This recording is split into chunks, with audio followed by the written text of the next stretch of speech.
శ్రీ గురుభ్యో నమః. శ్రీమాత్రే నమః. నేను మీ డాక్టర్ బిట్లింగ్ ముత్తన్న. మనము గృహప్రవేశ సమయంలో చేస్తున్నటువంటి ఒక తప్పులే మనకు కష్టాలకు కారణమవుతున్నాయి. నేటి కాలంలో గృహప్రవేశ ముహూర్తం అంటే తేలికగా తీసుకుంటున్నారు. గృహ ప్రారంభ ముహూర్తం ఎంత ఇంపార్టెంటో గృహప్రవేశ ముహూర్తం కూడా అంతే ఇంపార్టెంట్. గృహప్రవేశ ముహూర్తం ఒకవేళ దోషపూరితమైందైతే ఆ ఇంట్లో నివసించే వారందరికీ తర్వాత కాలంలో కష్టాలు మొదలవుతాయి. మరి గృహప్రవేశ ముహూర్తం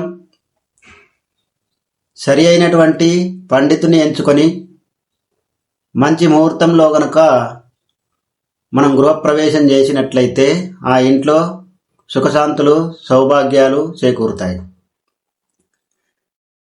మనకు కావలసినటువంటి ఒక డేటు ముందే ఫిక్స్ చేసుకొని పండితుల దగ్గరికి వెళ్ళి మనకు కావలసినటువంటి ఒక ముహూర్తమే మనకు ఫ్రీ ఉన్నటువంటి ఒక సమయంలోనే కావాలని అడగడం అది చాలా తప్పు. పండితుడు ఏదైతే ముహూర్తం తీస్తాడో దాన్ని బేస్ చేసుకొని మనము ప్రవేశం చేయాలి.